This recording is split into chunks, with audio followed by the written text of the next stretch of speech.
Good evening, everyone, and welcome to another episode of She Good People Podcast. I am Kelsey Coop Charles, and along with me I have Antonio Bralon. What's up, everybody? Hold on, how you feeling today? Well, it's kind of up in the air right now, bro. It's been a tough week. Been a emotional week, and we're gonna get into it. As we go through. Um, put a disclaimer out right now. Both me and Kelsey love everybody.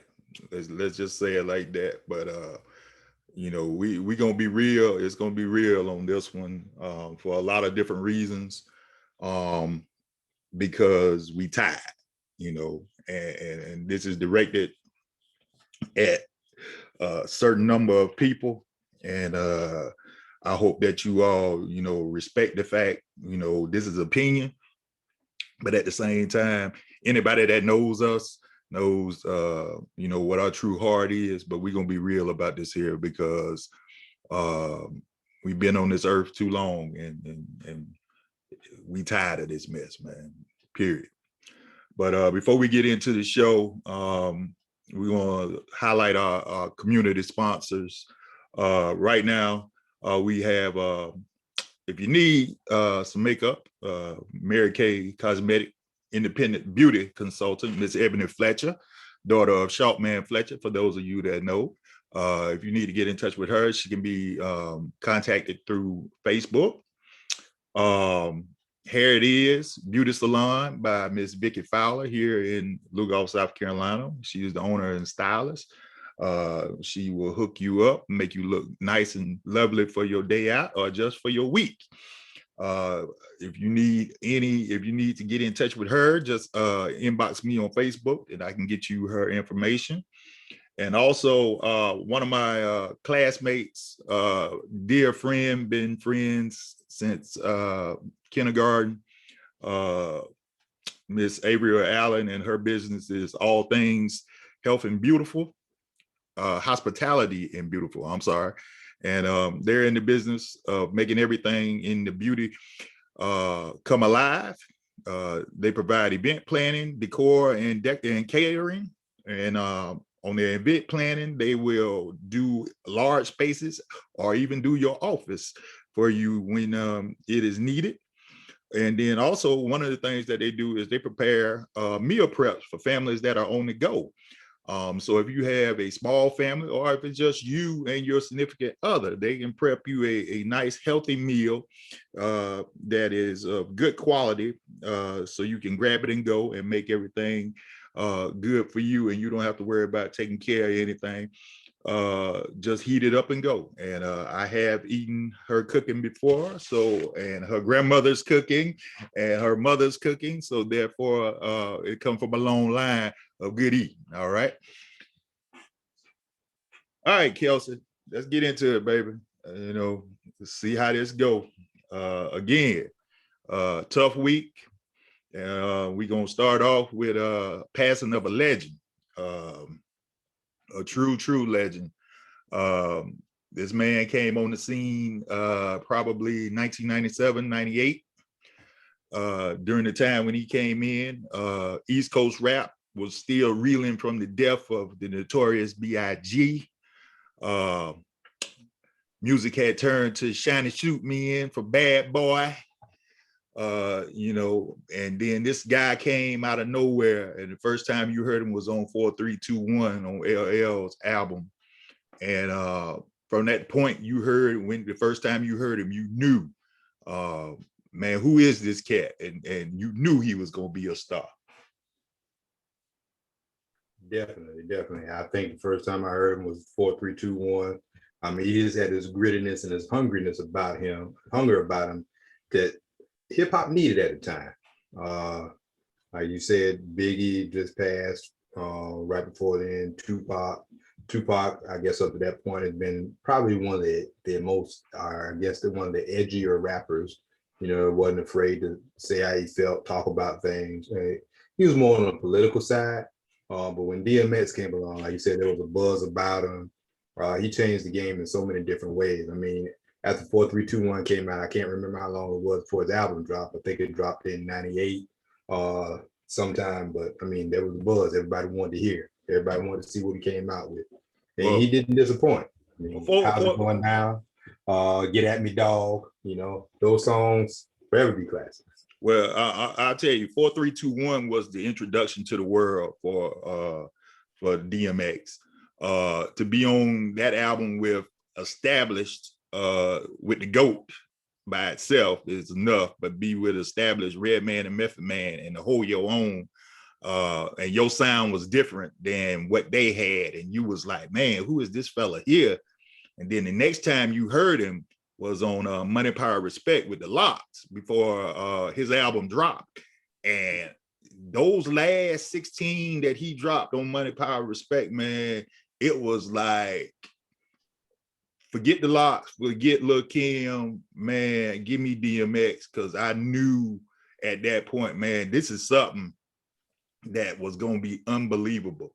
And then when he finally did drop, It's Dark, That Hell Is Hot, man, I mean, it was, even though we from the South and we love our Cass, we love our Luke, we love our whatever, our Goody Mob, that took us back to rap's roots when DMX came out with It's Dark and Hell Is Hot, because that was true lyricism, true,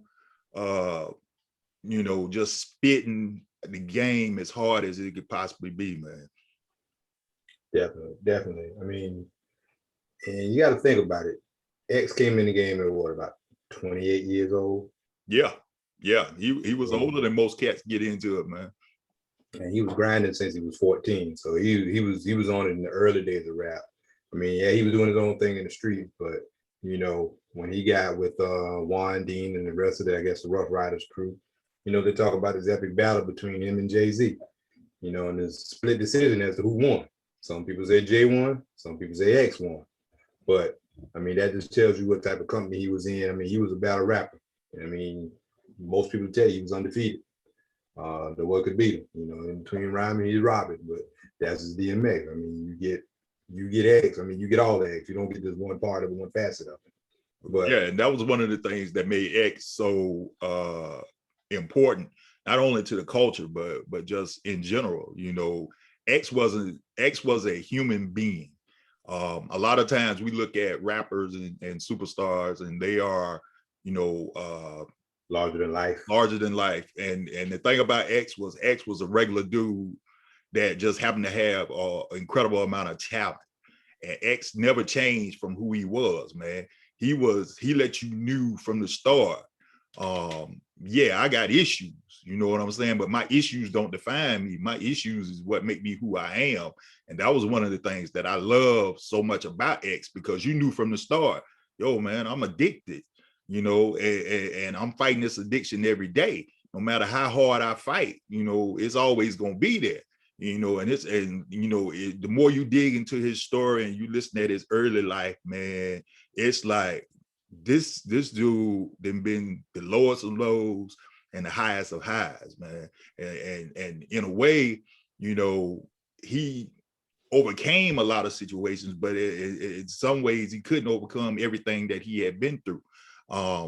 It started, man, when your mom don't want you, man, and put you out. That's a terrible, terrible way to be, man.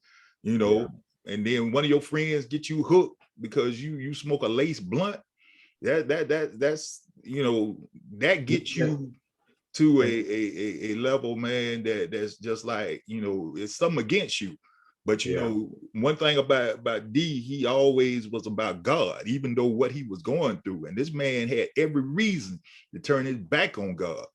But this man always, in everything he did, he gave all praises to the Most High, and he brought a spirituality into his music, whether it was the hardest rap or the most laid back cut. He always brought that spirituality. Yeah, definitely. I think I want to go back to something you said a little earlier. You said one of your friends, get you hooked on drugs. I'm going to take it a step further.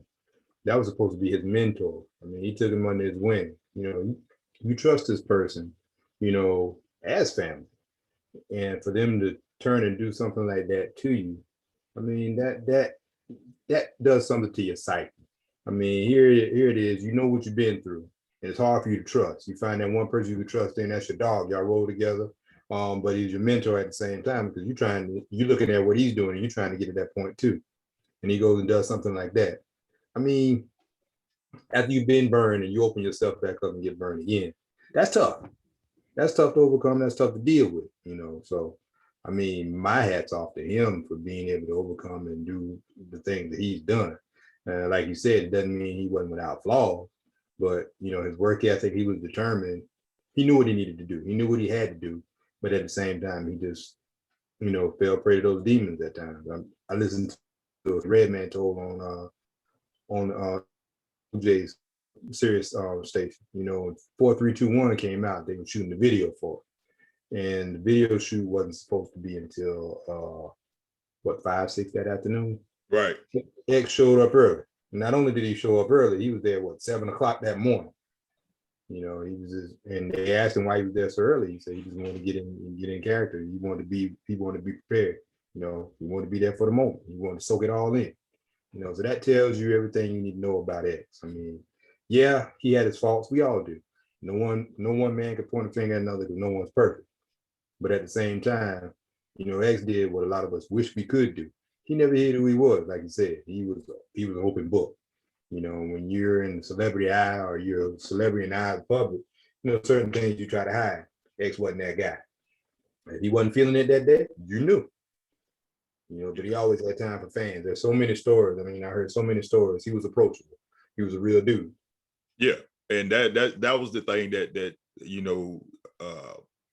people forget, man. His first 3 albums debuted at #1, man. Nobody else has ever done that. Nobody. Was it 3 or 4? First four albums debuted at #1. Nobody has ever done that, Bo. And it's one of those things where it's like you knew what you was getting when he came out, and you knew it was gonna be rough, it was gonna be raw, but it was gonna be the biggest thing. It was gonna be real. I haven't heard any criticisms or whatever, about, first time you hear, oh, he got 15 kids. I mean, this is the thing, man. X was a lovable fella, man. And sometimes things like that happen. But one thing I did see was that X made sure that all his baby moms and all his kids knew each other. You know what I'm saying? There's a lot of cats out here that got 2 or 3 baby moms, don't even want their baby moms to talk to each other, man, much less get the kids together any kind of way so that they'll be cool with each other and whatever. X was about family. He was about, he loved his kids. He was a poet and a prophet. I know some people might not understand that, but see, when he came along, it was something that was needed in this world. And the reason that everybody has been down and been hurt is because, you know what, you can't get that that word that you was getting from him anymore, because one of the things that has always been, whether it was in an interview or whether it was through a song or even in his acting, you always saw the spirit within him, and he would always make reference to the spirit, and you saw it. You could tell, man, this fella here is anointed. He's been touched. Even despite all the stuff that he had been through, he still was anointed and touched. He never turned his back on God. And that's a tribute to having that kind of faith, man. And that's something that we need in this world right now, because there's a whole lot of cats out here ain't got no faith, man. There's a whole lot of cats out here, as soon as something go wrong or something go bad, they feel like, what God trying to do to me, but the thing about it is, life is what it is. Life is the ultimate test, and you got to learn how to either pass or fail, and that's one of those things that X, you could say he failed, but X passed, man. Definitely. I think someone summed it up nice saying he was the voice of the common folk who I guess were looked down on by church folk. I think Oh that's yeah, the way they summed it up because he made it okay to be flawed. You know, we had this perception as, you know, we're Christians, we have to walk a certain walk, we have to be perfect. As Christians, we strive for that, but we'll never achieve it. And you think about biblical times, when you look at the Bible, God didn't hang out with the people. Jesus didn't hang out with the people that were already good. He hung out with the people that need to be saved. You know, so I mean, think about it. Jesus say walked with with DMX. I mean, say, he walked with each one of us. I mean, right, you know, right. You and know, we got a long way to go. it would be real easy, you know, if you want to be Christian and God, like to feel like, um, you know, most modern day Christians or church folk, as I like to call them, always play that role like they've always been good. That's a lie. If you've been in this world, when you come in this world, you come in this world full of sin, and you're gonna sin until the day you die. So it ain't no way for you to sit there and try to act like you always been good or try to act like you better than somebody, because that's the biggest bunch of crap I ever heard in my life, because of the fact, you know, if you're human, you got an issue. I don't care what your issue is, but you got an issue if you're human. And there's no way you're going to sit there and you're going to tell me that I didn't always been good, because let me tell you something. I didn't see people that are true Christians, and they'll be the first one to tell you, hey, I ain't always been like this. You know? Every saint has a past, every sinner has a future. Yeah. Quote the work of the great J. Cole. Every saint has a past, every sinner has a future. Hey, Bo, you speaking truth there now. You're speaking truth. Now let's talk about the, you know, influence on the culture. These influence, no matter, the music speaks for itself. You know, man, everything he did was hard. It got you hyped. It got you ready to go. But I'm gonna take it a step further. DMX is probably one of the greatest actors you ever wanted to see. That was an untrained professional. Even though he only had a few movies, every time he was on screen, man, the presence that this brother brought made you like, man, you know, this cat here is somebody you got to pay attention to, you know. Romeo Must Die, you know, is probably his shortest role, man. But just in the few minutes that he was on screen, the power that he brought on that was just like, you know, hey man, you know, this is the dude. But you know, everybody's gonna talk about you know, the let's go back to Belly, man, the greatest greatest movie intro. Greatest movie intro of all time, baby. I mean, you know, Hype Williams, much love, bro, because you came up with one on that one, because I've never seen another movie come on and from the start of the movie, it had you, I'm hooked. Yeah. I'm hooked. You know, the walk through the club, you know, just the way he was. You know, now everybody gonna be like, man, you ain't had to kill everybody in there, but you know, that's they telling the story, man. We getting money. You know what I'm saying? You know, even in the movie, you know, when he driving in the car smoking the blunt, you see me out here, I'm out here, we getting money. That's what we do. You know, straight gangster, man, straight gangster. Yeah, but he embodied that role. I mean, he threw himself into that role, and you can tell. You can tell he took it seriously. You know, he made the most of the opportunity that was given to him. That's for sure. Oh yeah. You know, I think I can't even call it cancel culture, but I guess the powers that be during the time, because he had his issues, I think kind of thwarted his movie career a little bit. So he focused on the rapping. I mean, he made other movies, but they just weren't as mainstream as, you know, The Belly and Exit Wounds, Romeo Must Die, Cradle to the Grave. Cradle to the Grave is a classic, man. You know, I mean, you playing opposite Miss Gabrielle Union, you know what I'm saying? You know, and Jet Li, and you know, you holding your own, you know what I'm saying? And it's like, that was always the thing about X, you know, it didn't matter where he was, man, he could hold his own with anybody. And that was one of the things that I loved, you know, early on. you know, he made an interview and he was talking about, you know, the rappers that he respected. And the first two rappers that came out of his mouth was Jay-Z and Busta Rhymes, because he's like, you know, they can go pound for pound, toe to toe with me, you know. And it's ironic, they make a song later on, you know, on Busta's album, Why We Die, and it's like, you listen at that brother speaking that thing, man, and he speaks so much truth. But then all three of them, man, that one song just embodies, you know, who they are as artists, man. People might talk about Jay now because of, you know, he billionaire and, you know, he making money moves and whatever like that. But when it's still all come down to it, you don't want Jay to start spitting, man. Because when Jay starts spitting, when he really wants to spit, you can't do nothing with that fella, man.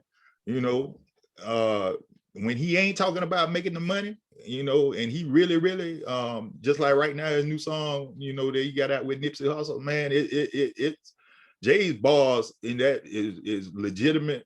And, you know, even he say, I'm probably gonna lose some people because of it, but Jay don't care, because Jay gonna do what he gonna do. Exactly. Know? And that's the same way X was, man. X go do what he wanted to do. You know, X was one of the people that was responsible, you know, back in the old days, you know, they used to make a clean version and an explicit version. Well, X said, I'm not making no clean version. You're going to play my song the way my song was meant to be said. Exactly. So that's when we came out with the beeping, you know. And now it's to the point where, you know, you don't even beep no more unless you got a radio version, or, you know. But X started that, because X said, I'm not making no another version of my song. That's my song. That's how it's supposed to be. I ain't supposed to say nothing clean. What do you think I'm from? I'm from the street. That ain't how we talk. You know. And you had to respect the brother for that, man. That was his art form, his way. But I got to. I guess I wanna divert a little bit back to I guess one of my favorite DMX songs, probably one of my favorite rap songs of all time. You know, I think it was DMX at his most vulnerable, and the song was off his second album. It's called "Slipping." Yes, sir. I think that's probably one of the top 10 greatest R&B, rap songs of all time. I mean, X let you in to his life. I mean, music, the words, I mean, everything was spot on. You know, he talked about his issues, you know, things he dealt with. I mean, he summed his life up in that one song. It was 3 verses. I mean, that to me, yeah. I mean, that was X. To me, that is, I also agree that is probably his greatest song. And I'll be honest with you, man. You know, I wear my stuff out there like that. You know, I've had some issues, and I could relate to that song so much, man, because, you know, you can be in control of everything, but in your mind, it's something telling you, man, I'm slipping, you know, I'm falling, I can't get up, you know, and it's like, it makes so much sense to you, but it might not make sense to anybody else that, you know, see you, because they see you as this happy-go-lucky person, you know, or this person that, you know, got everything together, but, you know, inside, you fighting a war. You know, and when you're fighting a war, man, it's a battle going on, and it's a battle for your mind, it's a battle for your soul, and sometimes, you know, you can't express it. And when he brought that out, it was like, you know what, man, he get it, you know, and it's so many people need to just really, you know, take a look inside of themselves, because, you know, you might be going through something and don't nobody know it, but at the same time, you know, you got this internal struggle and you got to deal with it the best way that you know how. So you got to put it towards something. You know, X had music, had acting. You know, other people don't always have that opportunity, but when you have this type of struggle going on, you got to find something that you can attach yourself to. It may be drawing, it may be pain, it may be music itself, you know, just playing. And, you know, you might not be trying to be a superstar about it, but just playing just to get this stuff off you, man. Well, let me ask this question. I'm glad you brought that up.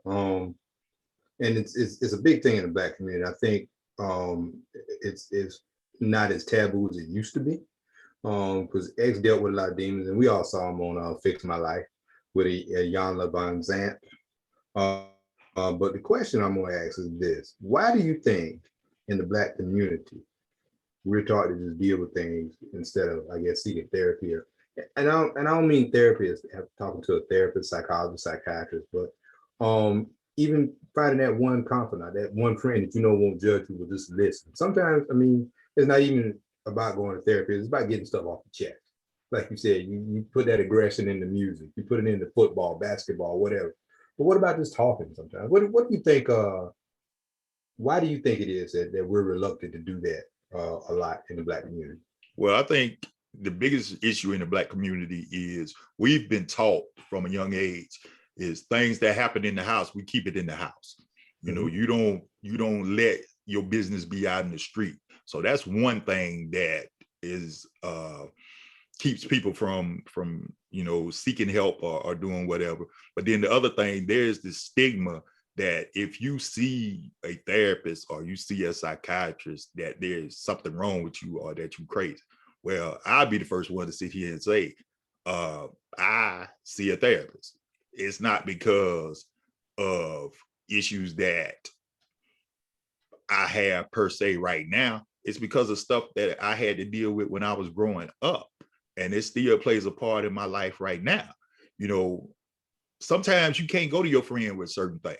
You know what I'm saying? It's sometimes you gotta talk to somebody that don't know nothing about you. And sometimes it's easier to talk to somebody that don't know nothing about you because of the fact that person won't pass no judgment on you, you know, and you can flow and get it out the best way possible.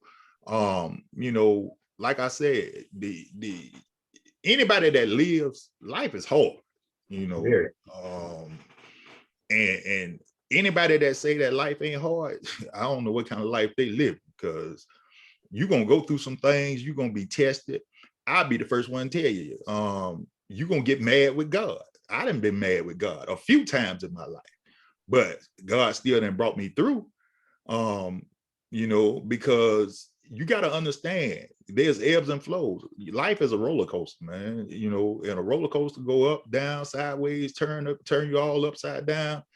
You got to learn how to deal with that. And some people can, some people can't. And the ones that can, you know, more power to them. But the ones that can't, you know, sometimes you got to seek that help.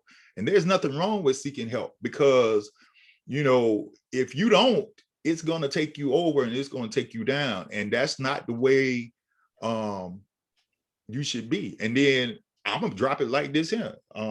If you Black in America, you need help.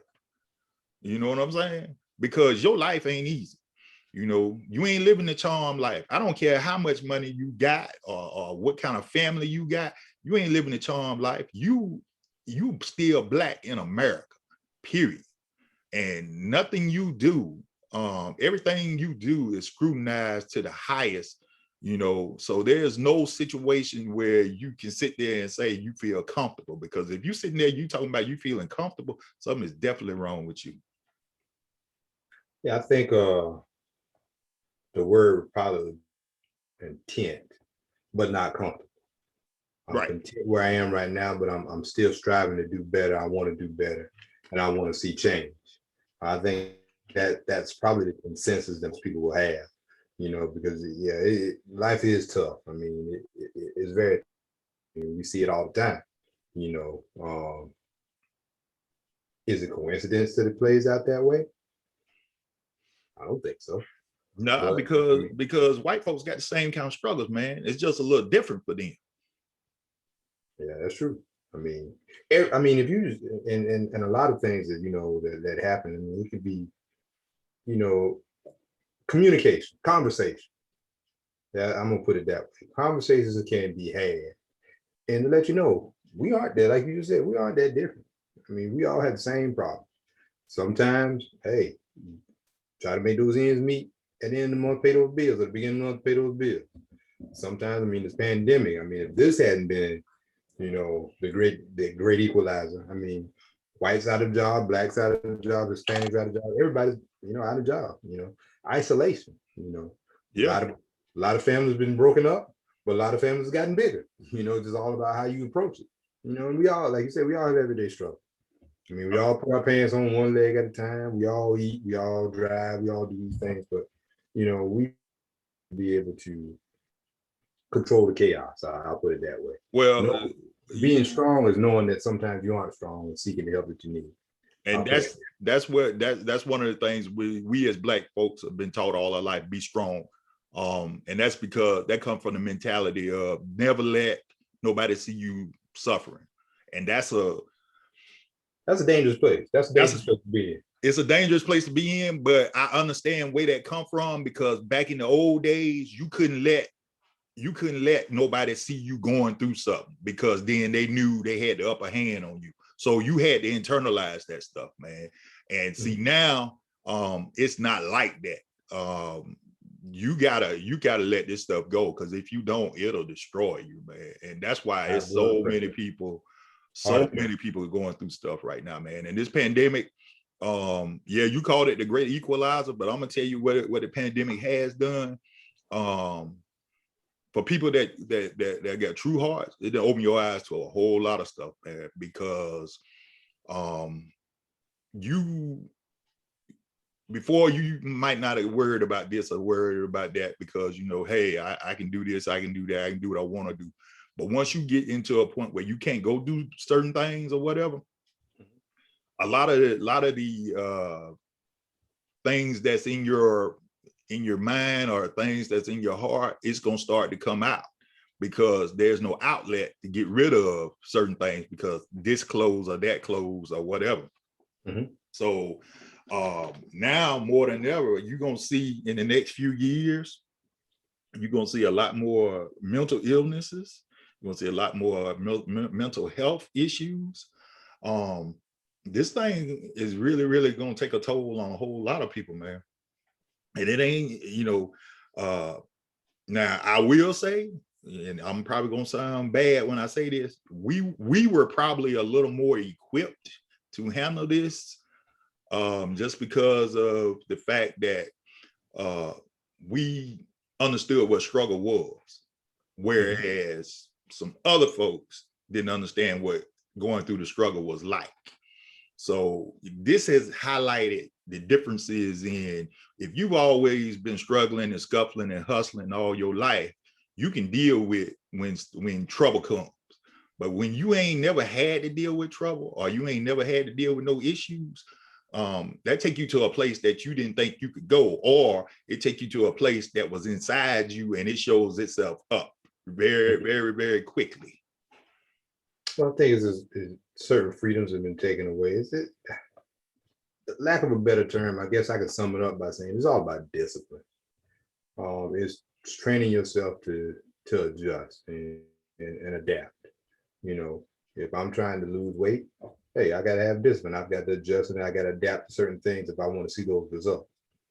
Same thing like with the pandemic. If we wanted to see the end of it sooner, we adjust and we adapt to certain protocols that were set forth. We deal with them and we come out of this thing okay. But like you said, when you have people that just don't want to conform, don't want to, refuse to be told what to do, refuse to say, I don't want my rights taken, this thing and that thing, I have the freedom to move around and do what I want to do. But at the same point, I can say it's kind of selfish too, because not only are you exposing yourself, but your loved ones. I mean, if you want to, well, for yourself, that's fine. But you think about it, you run the risk. You can't say 100% that, okay, I'll go out and I'm not going to bring the coronavirus back home. They had essential workers that fought that, tooth and nail every day, trying to stay safe. But you also had some people that say, okay, well, I don't want my rights taken. I want to go drink at the bar. I want to go hang out. I want to go do this. I want to go do that. These young kids, spring break, they feel, okay, our immune systems are fine. We can go, but what about your grandma back home? What about your parents back home? Right. And in cases that happen there, I mean, it's all about discipline and adaptability. Right. You got to be able to see through those things. And yeah, it's not easy. Anything we're having is not easy. But if we wanted to get back to where we were a lot sooner than we have, which is still a long way off, we needed to do the things necessary. I mean, because we didn't know, and we don't know a lot. We don't know. I mean, how close you need to be or whatever they say, 6 feet social distancing. Certain things we really don't know. It's just too early. It's still too early. There's virus is what, going on 2 years old now? Going on 2 years old. But it's still new. It's still new, but at the same time, it's one of those things where if you just would have did little things in the beginning, it probably wouldn't be as bad as it is. I'm one for sure. I mask up when I go out. I got Purell in the car, stuff like that, just trying to protect myself. One, because, I have health issues, but two, I ain't trying to get my family hurt, man. I haven't seen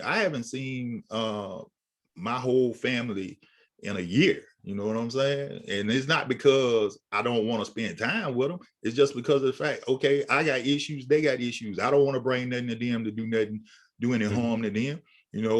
I don't want anything bad to go wrong or anything like that. But what kills me is the people that I see that just out and out, just blatantly just don't give a damn.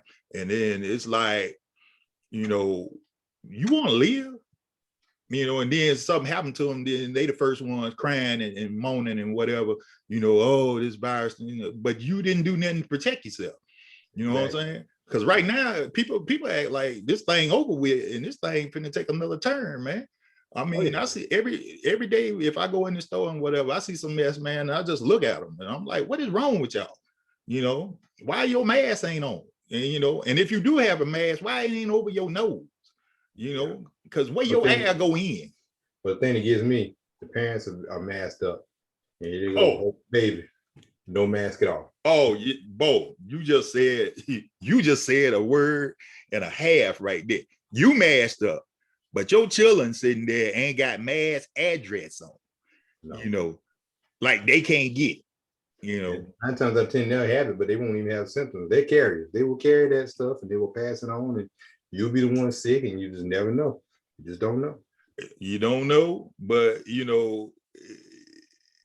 you look at Outbreak or I Am Legend, these are the same things that happened in that movie, man. And it's like, this is not an extreme, but still the same premise. Same thing, man. It's to the point where it's like you didn't do the little things that you needed to do, and this is what happened.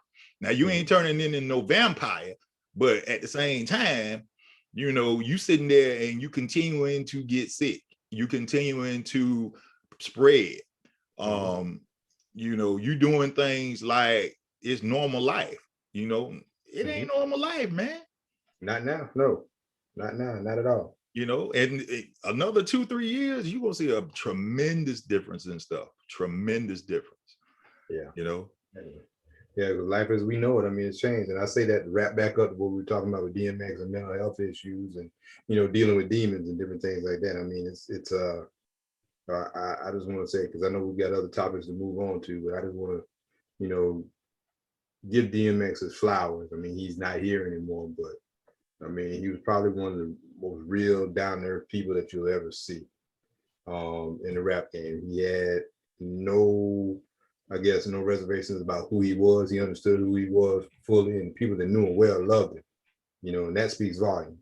I just hope that they pay tribute to this man the way they should. I've heard a lot of things saying, hip hop could have done more for DMX. They could have done this, they could have done that, but I'll go off and say again, God don't make no mistakes. DMX had other work to do, and we'll be sad that he's gone, but he's in a better place. He's not dealing with the demons he was dealing with. He's not dealing with any other issues that he was dealing with. Struggled at his whole life. But I mean, it was time. It was time for something to change. And sometimes when you pray for peace, I remember saying this before. Pray for peace, it may not always be the outcome you're looking for. Right. Right. It could be anything. Prayer is powerful, and you got to be willing to accept everything that comes with that, because it doesn't always happen the way you want it to happen. Yep. And before we move on to the next subject, I just want to say to his family, his rap family, to hip hop in general, condolences. We lost a great one. He is by far one of my favorites. the movement that he brought about in '98 was much needed. It was good to see, you know, a brother that had been through so much achieve such high heights, man. And yeah, I know he fought what he had to fight, man, but he at peace right now. And, you know, like you say, God don't make no mistakes, man. And this was God's way of saying, you know, well done. You know, X, you done what you were supposed to do. There's so many people that I heard on Sirius over the weekend, you know, that say how much that he helped them through their stuff, man, just by his words, you know, and they still here. You know what I'm saying? You know, sometimes people come into your life for a season, and that's the thing that that is necessary. And because they come into your life for a season, they do what is necessary to be done to bring about change and bring about things that help you become a better person.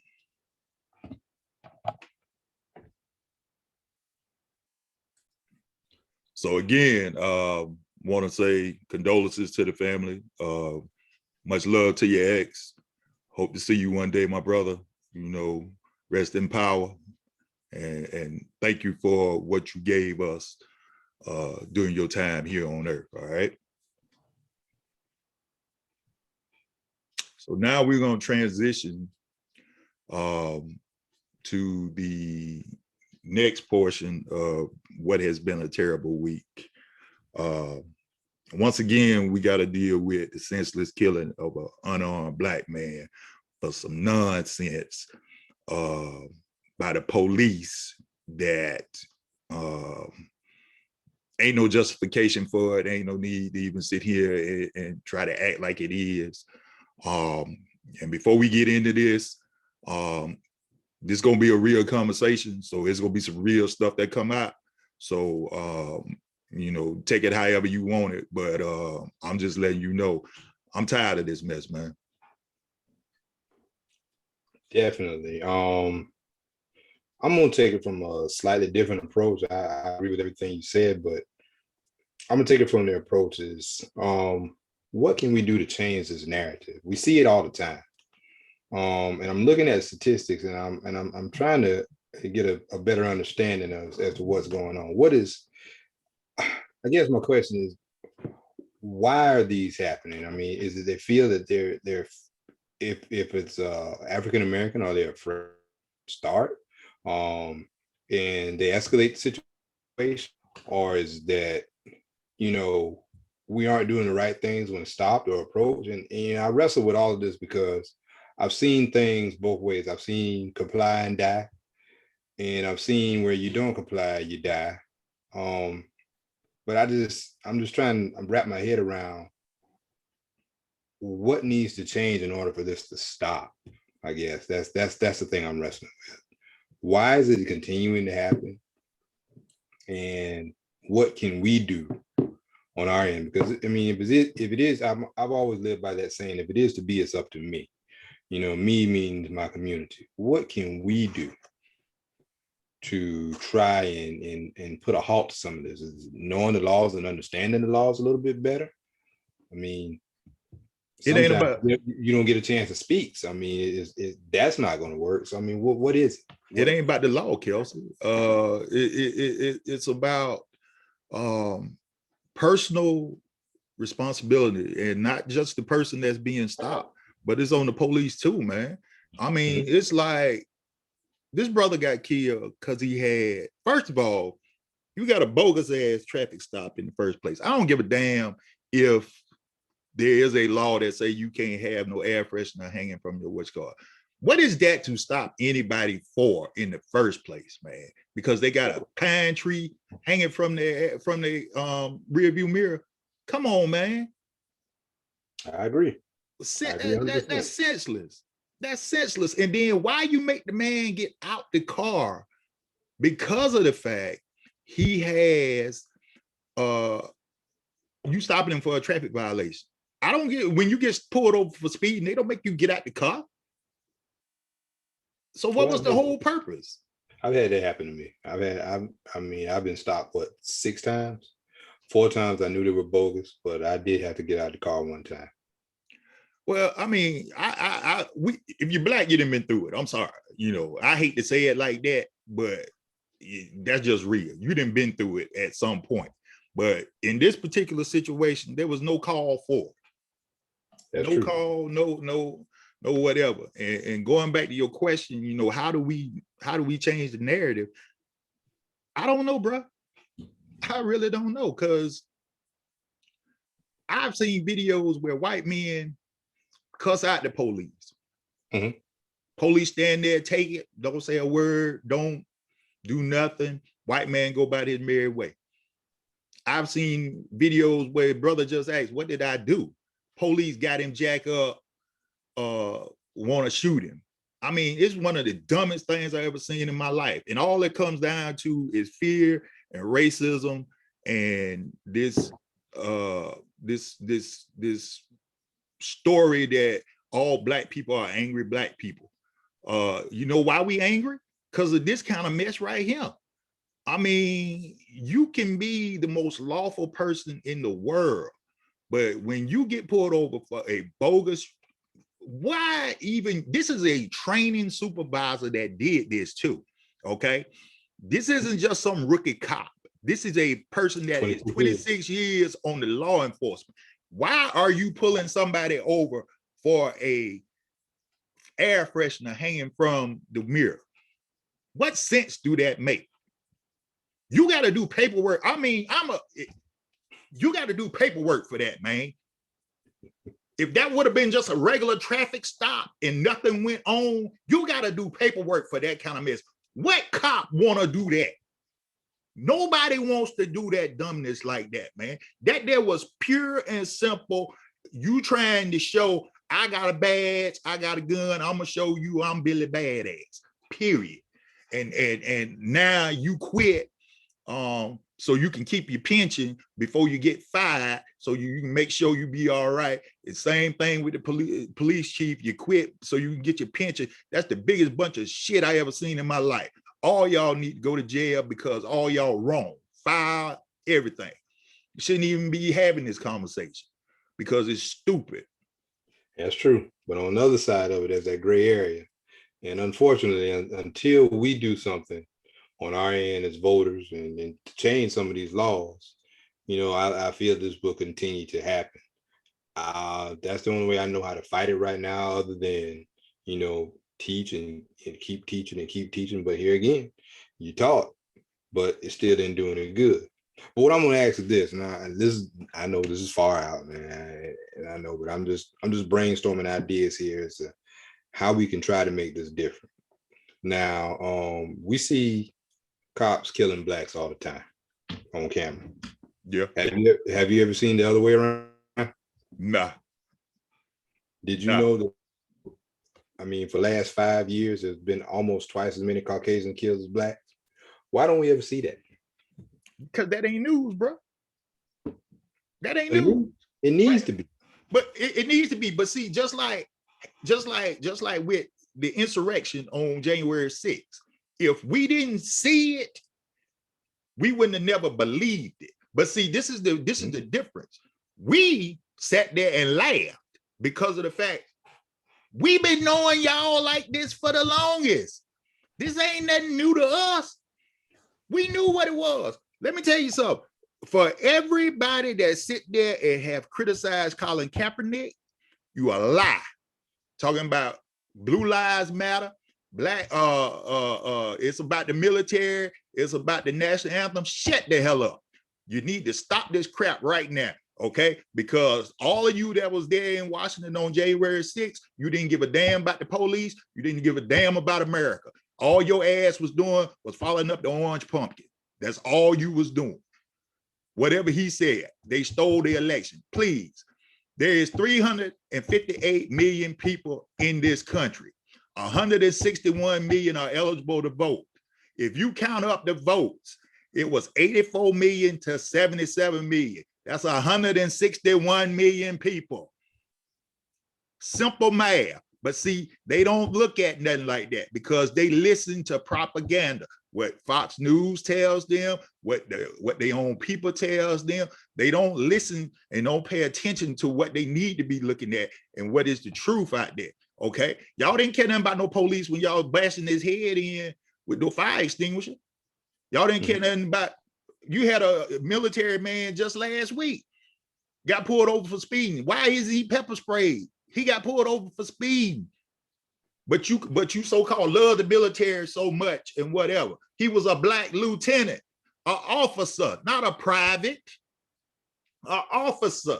This is the stuff that is the true contradiction in everything you say. Now, I'll be the first one to say, okay, I'm gonna treat you how you treat me till you show me different. Okay, but let me be real about this here.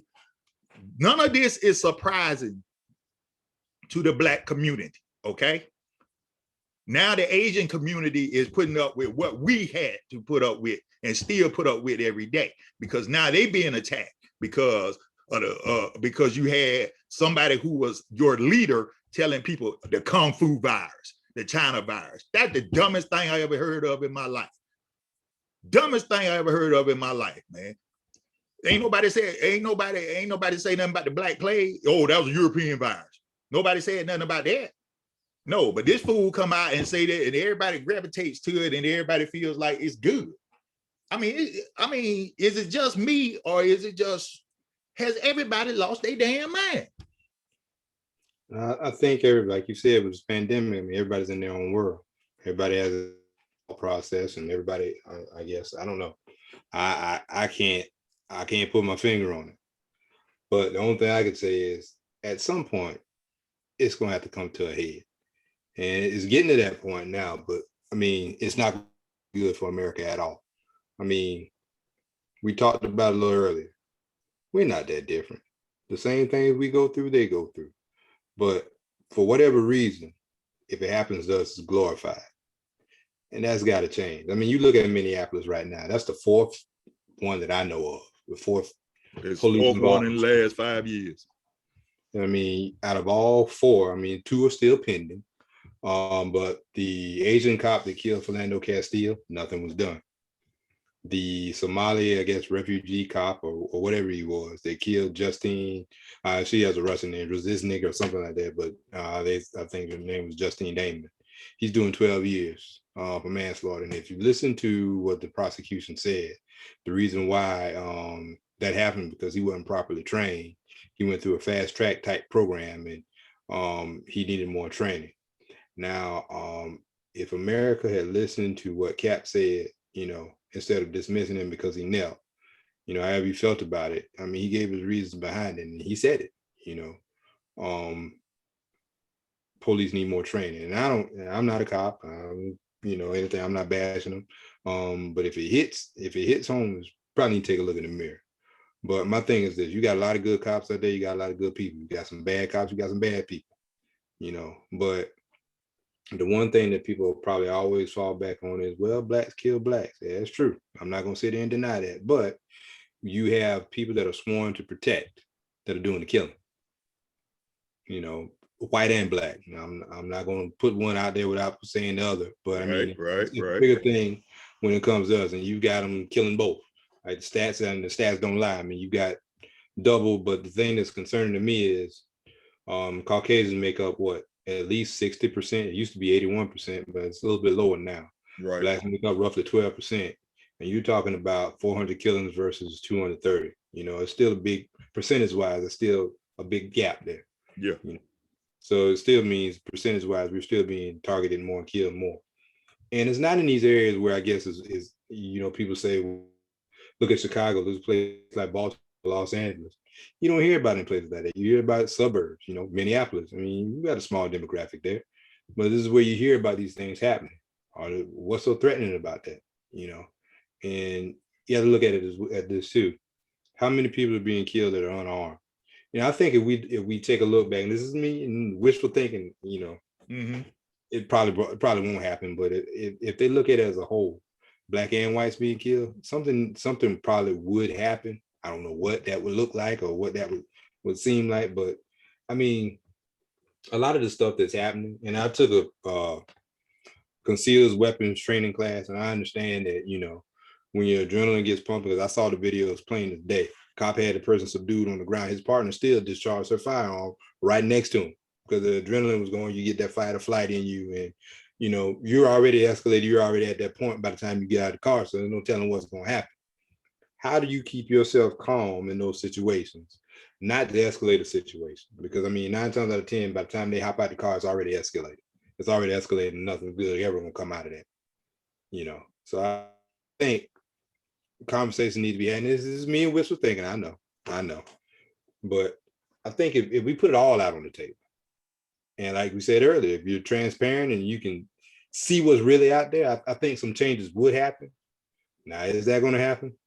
I don't see it. No, it ain't gonna happen, man. Because you look at where these things happen at, man.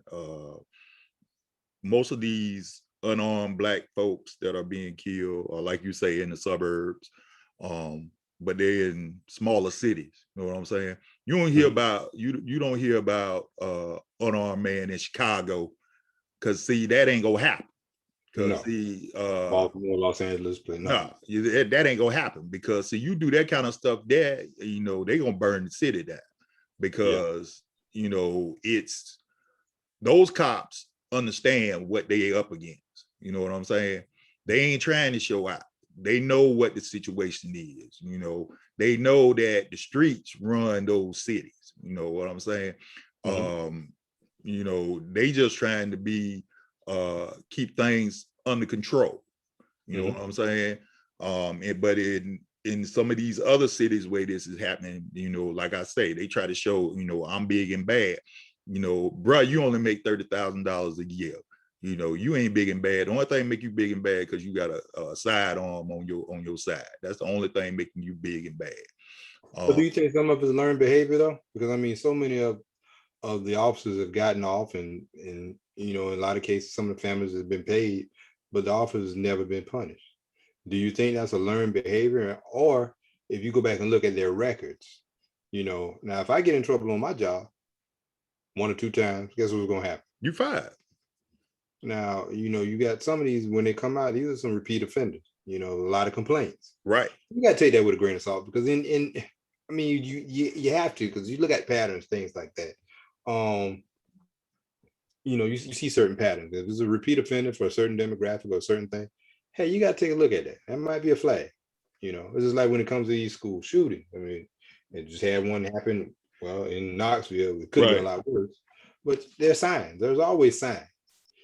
Sometimes we're blind to them, but we turn the blind eye to them because we don't want to see it. But something, I don't know what it is. I don't have the answer, but something's got to change. Something's got to change. Well, the thing about this here is, like you said earlier, the only way we're gonna make real change is you got to get out and vote. Leadership in this country needs to be completely turned over. You've had people that have been in their jobs as representatives or senators or other offices that are being held for 30, 40 years, man. Those same mentalities are prevalent throughout all the laws that they have made. You can know every law in the world, man, but when the laws are made to suppress you, the laws are made to keep you under the thumb, knowing the law ain't gonna mean nothing, man. You need new people with new perspectives, new ideas in all walks of life. Things have to change.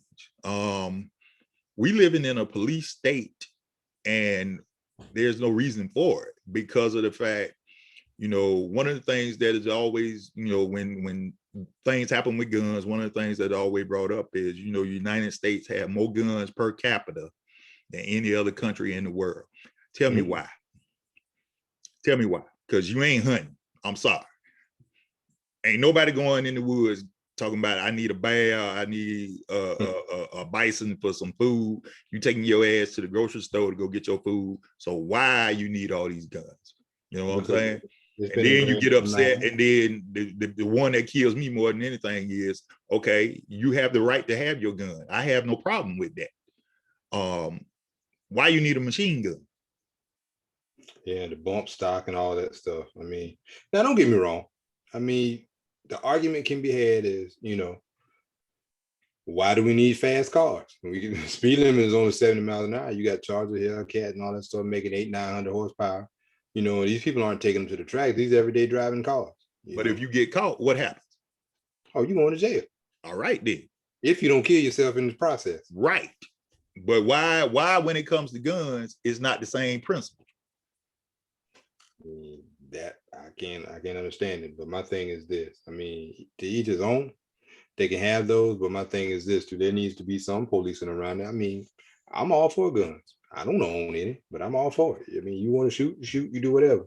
But at the same time, you can't abuse that privilege. I mean, as soon as something happens, people always say, well, we need more gun control. We need more gun control. I don't know that that's the answer, because I mean, drugs aren't legal, but they've been here for a long time. There's nothing you can do about it. I mean, there's nothing. I mean, you can. Someone's always gonna make a dollar off of it. But my thing is, with those all, like you said, the AR-15s, all those, I guess, extra amenities. We really don't need all that stuff. I mean, if it's competition shooting, you got to register whatever certain things you go through. Hey, that's fine. But that's not what is being done for. People collecting, grabbing ammo. I mean, as soon as the pandemic started, I was in a Bass Pro Shop. I'm looking at the ammo. You can't find any. No, because that was the first thing. That was the first thing.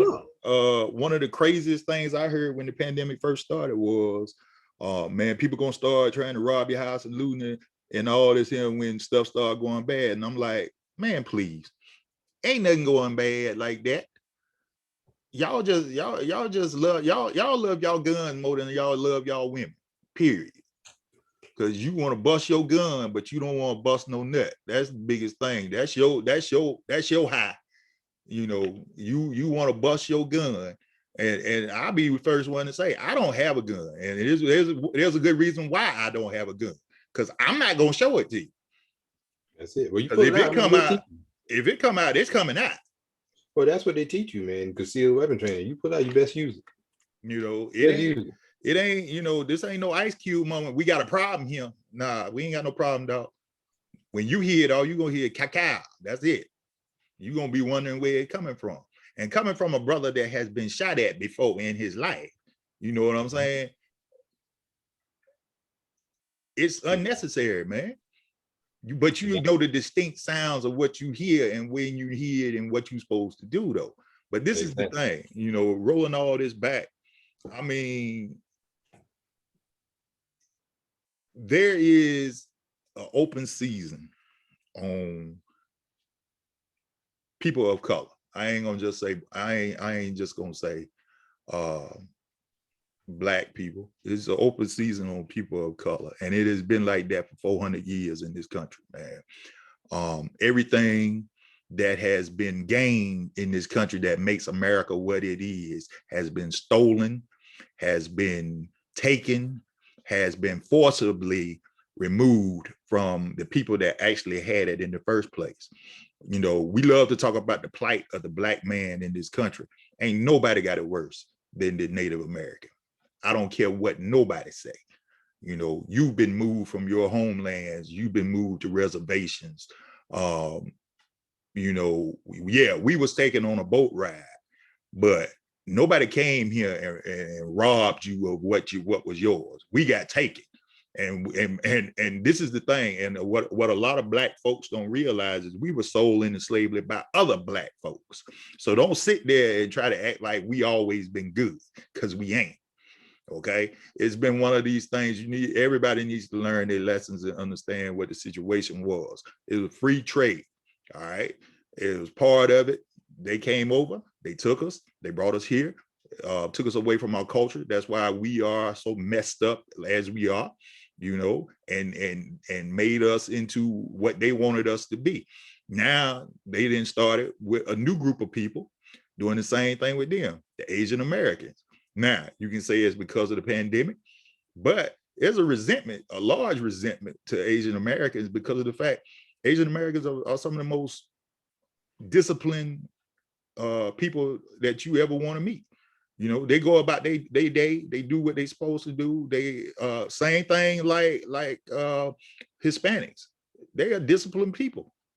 You know, they come, they do what they supposed to do, take care of themselves, they do what they need to do, and then they go home. You know, that is a threat. And right now, America is living under a threat.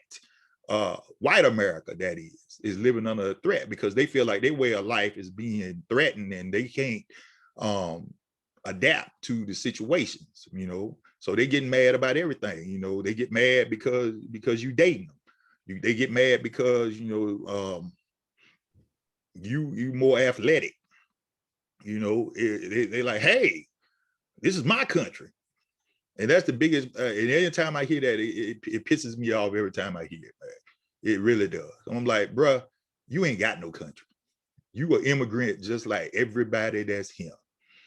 You know what I'm saying? So don't sit here and talk about this your country and whatever, and then wrap yourself in the American flag. But on January 6th, you trying to tear down the people's house. You know, that's the kind of mess that gets on my nerves, man. And you know, and one thing about it, you know, it's like, what's the end game for all of this, man?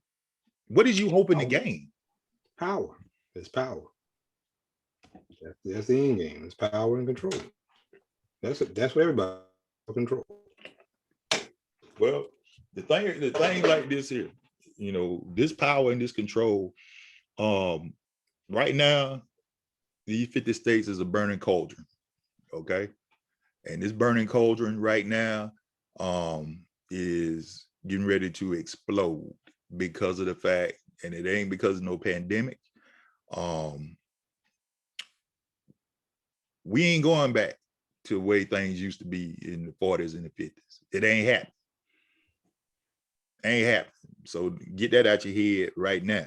And then the other part of it is going to be, you know, if you don't sit back and you realize that we are being slowly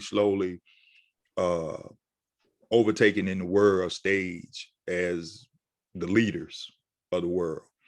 And it's because of the dumbness that we do to ourselves. It ain't because of what nobody doing to us. It's the dumbness that we do to ourselves. The propaganda that is being spouted on a daily basis, you know, that is destroying America, the values and the things that we were taught to believe in, what America stood for, that is being eroded. Not by outside forces, by inside forces. You know, the thing is, you know, we've been taught all our lives to do good, do right, try to achieve and make something out of yourself. It's getting harder and harder to do that because of the fact we get new stumbling blocks now. There used to be one stumbling block. We get new stumbling blocks now, and that's starting to be, you know, a trip as well. You know, if we don't get to a point where everybody can come together and do what's right, we gonna be in a sad situation for too long, bro. It's sad now, but it's gonna get worse. And I want to think that we're on our way there. I think, you know, if I take this back to religious times or religion, like what the old folks say, you know, when things get bad, it means it's almost time for your breakthrough. And it's bad right now. And maybe the breakthrough is around the corner. I don't know. I don't have the answers, but my biggest thing is I'm going to try to have as many conversations as I can. Try to get a better understanding and try to help people get a better understanding of me. And I'm having conversations with people that don't look like me. I'll put it that way, because I think that's where it starts. You know, you can start to debunk some of these myths that are out there just by having conversations. That's where it's got to start. Now, as far as police killings and that thing, you know, there are more Caucasians killed than blacks and more blacks Hispanics, but when you look at those numbers, I mean, with the way the demographics set up our percentages, it's a big disparity there. So, you know, there needs to be conversations had and teachings on both sides, but how to start that topic, because it's hard for a person to understand what you're talking about if they've never been in your shoes. They don't have to worry about being in your shoes, walking in your shoes. They don't see it. They won't see it. You know, if I'm math and you're struggling in math, in my mind, I can't understand why you're struggling in math because it's easy for me. You know, if I'm playing football and I can understand the defense, I can read the defense, but you can't, you're struggling to read it. I can't understand why it's hard for you because, you know, I've never had that problem. Right. So I don't know how to bridge that gap. You know, it would be easy. I mean, if everyone could understand that, but it's not. Like I said, you know, I've been stopped 4 times, well, 6 times, 4 times. You know, I knew it, but at the same time, I don't know what it was that caused me to not be confronted. I don't know if it was. I mean, I don't know. I don't know, because it could have gone bad either way. I mean, if that cop was having a bad day, Well, whatever, you know. I think one of the reasons, Kelsey, is you don't present yourself as a threatening person. You know what I mean? But one of those times I got stopped, I'm gonna put it like this: it was back in 2007. I remember it. I was in Virginia. Had do-rag on. I fit the description of everything. I had do-rag on, big cases in the back of a brand new Suburban. Mm-hmm. But when the cop came up there, I mean, you know, we had a conversation. You know, he said I was doing something I knew I wasn't. I knew what it was. You know, because I'm gonna be real. The lottery was up like 300 million. I was getting ready to stop at the store, and he said I ran the red light, but I was right behind the truck to turn in. I was getting ready to turn right behind him. You know, Right. and he followed me 4 or 5 miles down the road, and he stopped me. And it was kind of a remote area when he threw the lights on. Of and I course. pulled up in this broke down, I guess, water tower or whatever. We had a conversation. All he did was give me a flyer and told me to, you know, if you'd like to make a donation. But I mean, when he came up to the window, I mean, I don't know. I mean, I just gave him respect, did whatever I had to do. And 5 minutes later, I was on my way. You know, the craziest stop I ever had, I was in I think Butts County, coming back from work. Cop pulled up behind my back door. I was going about 75. I was flowing with traffic, and I saw him when he came around and he changed lane, and he came back. And he rolled behind my back door for about 15 seconds, backed off, through the lights on. And he came over and asked me questions, all that stuff. He was looking in the back of the car the whole time. I know he wanted to take everything out, but I de-escalated that situation too. I said, this is all work stuff. You're more than welcome to look through it, you know, and take your time, look through it, see whatever it is. But he left but he said the reason why he stopped me was because I didn't put my signal light on when I changed lane. Really? Why I didn't put my signal light on was because I didn't change lane. But really? it is what it is. I never really gave attitude. Yeah. Yeah. I never gave attitude or anything. I got stopped another time getting on the off ramp, or getting on the on ramp to get on the interstate. Female cop told me I ran a red light. But you didn't say anything to those 2 cars that turned in behind me. But you know, same thing. I de-escalated the situation. Like I say, you don't present yourself as someone that's gonna be. But see, with me, I have to always be on my guard just because of the fact I ain't a small man. And then on top of that, you know me, I always got a mean mug on my face anyway. So it's always like, you know, I'm mad with the world anyway. So he always gonna look at me differently than he's gonna look at you, regardless. And so I've, you know, it's a shame, but I've had to teach my son, you know, how you handle yourself in these type of situations. You know, I have to, you know, handle myself in a certain type of way in my situation. You know, if you've never been taken down by a police before, let me tell you something. They don't be playing with you, okay? It ain't no easy, you know, let me lay you down. Nah, I done been took down. I know how it be. You know what I'm saying? And at the same time, you know, it's one of those things where, you know, you got to know when, okay, all right, leave it alone, dog. Leave it alone. You know what I'm saying?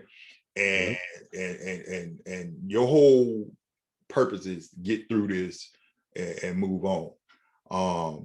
Too often right now, it's just You're not getting through it.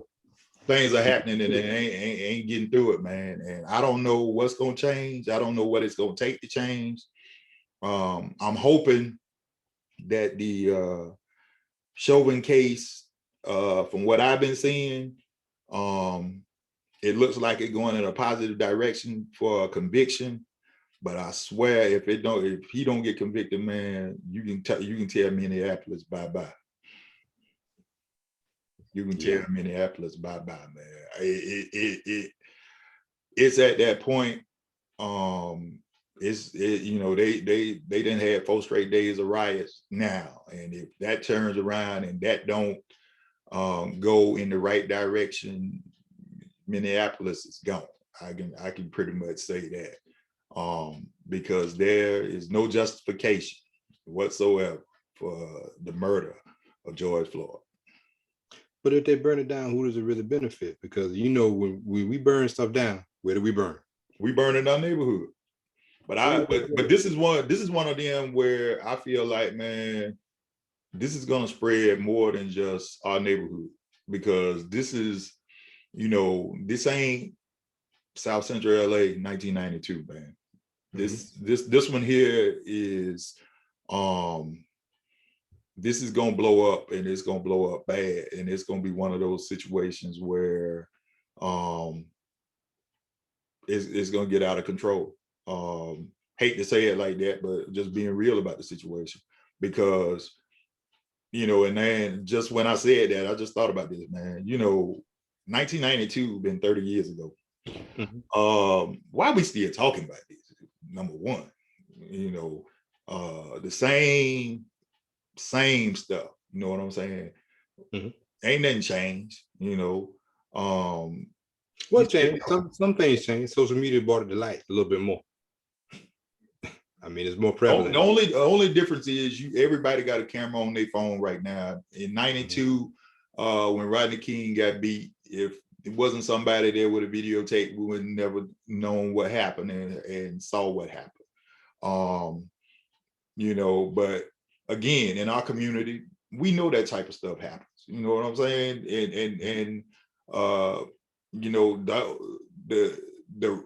The hip hop culture has been the newscaster for that for years and years and years, telling you what's actually going on in the hood.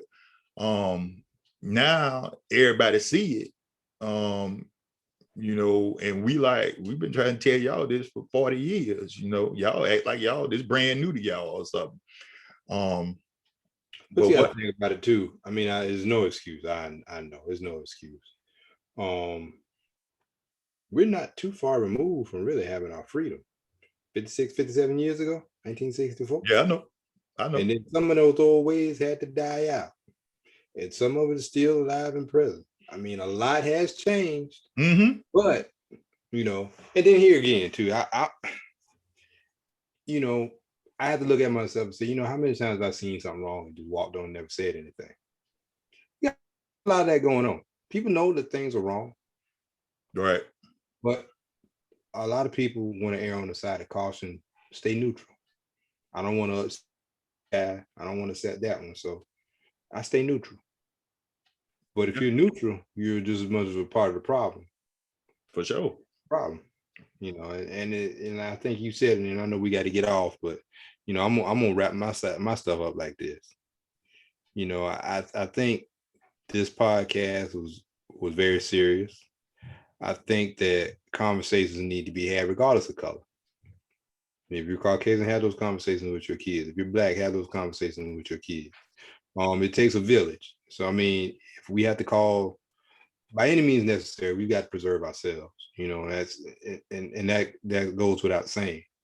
We have these institutions, these mega churches. You've got NAACP. You've got so many different outlets. I think that it's at a point now that we've got to take our youth back. We've got to teach them how to act, teach them how to conduct themselves, teach them how to carry themselves in the face of danger. And I mean, still, you're always going to have things that happen, but we have to prepare our future to have a future. Right. If that makes sense. We've got to be able to talk to them and reach them and get them to understand, hey, this is important. When you interact with a police officer, I mean, the same thing happened in Atlanta. I know they had the curfew and all the stuff in COVID. Two college kids, the police caught them and roughed them up. Saying that thing is unnecessary. And it's not always it's white cops, it's black cops too. Oh, of course. And it's not always the cop's fault. It's sometimes, but we've got to be able to have those conversations to be able to get past this. I don't have the blueprint. I don't have the formula. I don't have an answer. But I feel that it all starts with conversations. It's got to. It's the only thing you have. You've got to have that conversation and some transparency. Right. You got to. You've got to be able to say, I was wrong. I need to change this behavior. I need to change that behavior. There's got to be some training involved on both sides. Police need to be able to de-escalate the situation before it gets serious, and don't let the power get to you. Because I can understand, I mean, yeah, you're going to have some people to talk back, but it's all about how you take that. Is it worth taking their life over? When you think about it, if that was your kid or someone you love, and I'm talking about black or white, I mean, it doesn't matter if you're a black cop, white cop, it doesn't matter. Police officer in general. I do believe that 95% of all cops are good, but a few bad apples spoil a whole bunch. All the time. Just like 95% of the African Americans are good. I mean, a whole lot of whites are good too, but a few bad apples set the precedent and spoil the whole bunch. Can't change the narrative, baby. Can't change the narrative. And I wrap mine up with this here. Anybody that knows me knows that I'm willing to have a conversation with you about anything, as long as you're intelligent and you carry yourself in the right way. Now, if you're gonna come with some stupidity, I ain't got time for it. Don't come at me with that. If you want to have a true conversation, I'm gonna listen to your perspective. You listen to my perspective. That's how a conversation is supposed to go. We might not agree on it, but at the same time, I want to see what your point of view is, because this is the thing. I don't have a problem with you. You might have a problem with me, but I don't have a problem with you. I'm gonna treat you good until you show me different. Once you show me different, I'm done with you, because I ain't got to mess with you. Because see, I can make that decision, because all of that is a choice, period. And this is where, like you said, for black men in general, we got to take our families back, man. And we got to show our kids how to carry themselves and conduct themselves, to be gentlemen, not young men, but just gentlemen. How to treat folks, how to treat people. Yes, sir. No, ma'am. Have some manners. Carry yourself in a respectable way, and not have yourself feel like, you being diminished because you're being nice to somebody. That's one of the things that's wrong. You can't be hard all the time. And what kills me is you all hard, and then as soon as you're behind commit a crime, then you holler and you crying and all this here. And but you was hard a little while ago. That's what kills me. The coldest fellas in the world don't show no emotion. That's true. Don't show no emotion. But the ones that walk around and got their chest poke out as soon as something go wrong, they get to crying and want some help and whatever. I'm like, you brought that on yourself, bro. It's a way you got to know what your situation is, where you at, and how to handle that situation whenever it is. Sometimes it take to be loud. Sometimes be quiet. Exactly. It don't take to be confrontational all the time. No. Now, when you are truly been wrong, yeah, you confront that confrontation. But if it's something that you sit there and be like, man, I ain't got time for this, walk off, man. Because shoot, every day. Because if you work in Black America, you gonna have a day where sometimes you gotta say something, and sometimes you just gotta be like, man, if this here was the right day, you got to learn how to deal with your situation. You know what I'm saying? So, I hated that, this was a terrible week, to have this or whatever, but it was necessary. Feel like it was needed. Promise you, all the podcasts ain't gonna be this heavy. It ain't gonna be this so strong about on content or whatever. If I disrespected anybody by some of the words that I said, truly, I did not mean to disrespect you, but it's just perspective. Y'all got to understand, man, you know, we tired of this. And it's the same thing. We still having these same conversations and ain't nothing changing. And we got to figure out a better way. And I don't know what's the better way, you know. I can have this conversation with Kelsey all day, but me and Kelsey having this conversation ain't gonna help the situation. No, you got to be comfortable being uncomfortable, right? You know, and I know some people probably gonna listen to this and be like, well, I didn't believe they was like this. Well, you got to understand, everybody get to their breaking point. Mm-hmm. And this week was a breaking point because, bruh, we can't keep having this go on. You know, this at some point this has got to stop. You know, we are all human. You know, whether you black, white, red, whatever, we all human. And right now we act more like animals than we act like people. Because we and I for the life of me, I don't understand that. You know, you take family, people in your household, you're not going to agree with them all the time. Mm-mm. But are you going to call them names, you know, talk about them, want to kill them, not talk to them anymore? No, you work through that stuff. It's not easy all the time. And sometimes you might have to have an intermediary to come in there and facilitate to get your point across. But at the end of the day, your job is to better understand and grow from that. And that's what America is not doing. That's what we're missing. Big time. You know, everybody's like, well, this is how it was, this is how it needs to be, this is how I am, this is how I need to be. No, as long as you live, you evolve and you change. If you're the same person you were 2 years ago, something wrong. Right. If you're the same person you were 10 years ago, something's definitely wrong. Right. You got to grow and evolve. You got to grow and evolve, you know. And that's my message. I mean, life is ever changing, life is evergreen. You go through seasons, you winter, spring, summer, and fall. You know, at a certain time your grass goes dormant, but it comes back green and sheds off all the old and comes back with the new.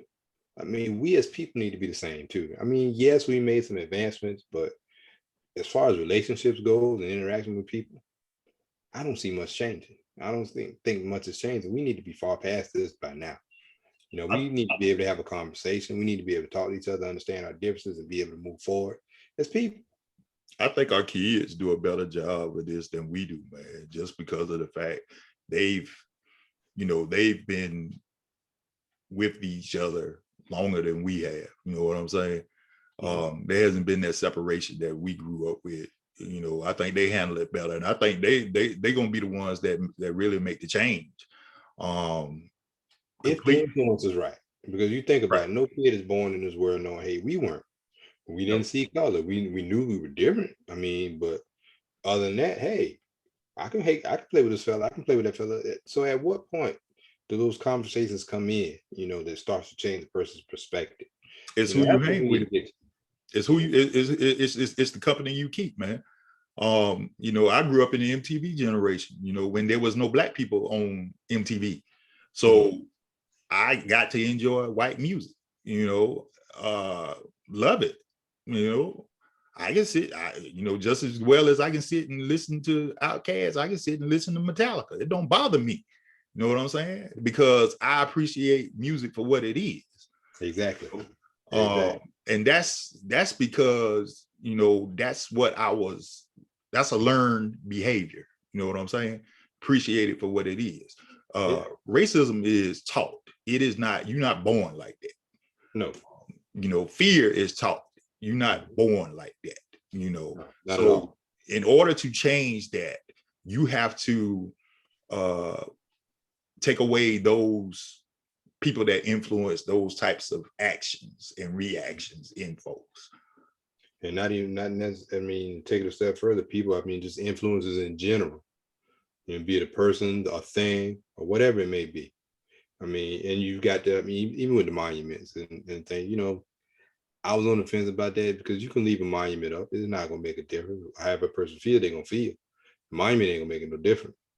But I mean, yeah, it's a constant reminder. But at the same time, you take it down, it's gonna find something else. Well, when you bring up monuments, I look at it like this, man.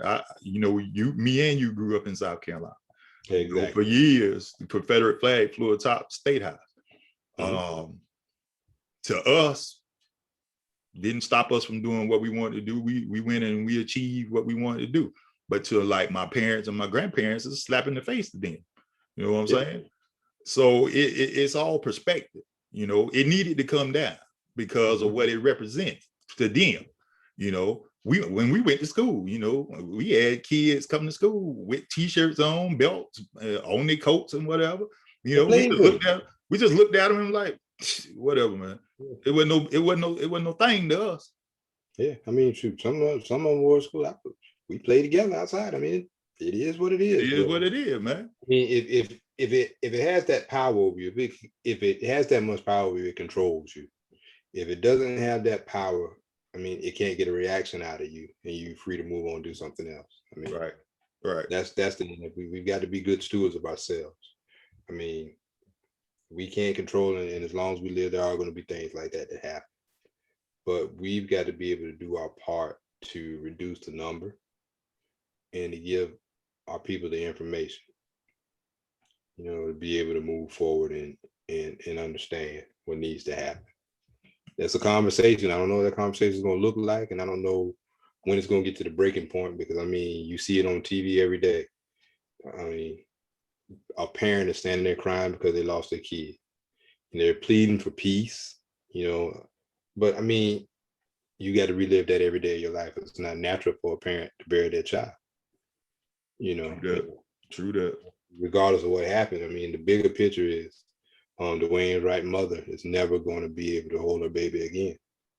Right. You look at it from that standpoint, regardless of what happened, and you can say whatever you want to say, whatever happened, he did not deserve to die. He did not. Not for air freshener, bro. And as sure as we having this podcast in 2 weeks, it won't mean the same thing to us. Nope. But Dwayne Wright's mom got to live with that for the rest of her life. Now, if you can put yourself in her shoes, be you a cop, a parent, anybody, if that doesn't make you have that conversation, I don't know what will. Well said, brother. Well said. I'm gonna let it leave. We're gonna leave it on that. You know what I'm saying? So again, thank you everybody for tuning in to the podcast. Hope everybody has a good upcoming week. Hope things get better. No, we got to change that. Things are gonna get better. They're gonna have a good week. Things are gonna get better. This is a turning point. It's gonna change. It's getting better. I hear you, bro. I hear you. Well, for Bro Long, y'all have a good week. And from Coop, y'all have a great week as well. See you next time.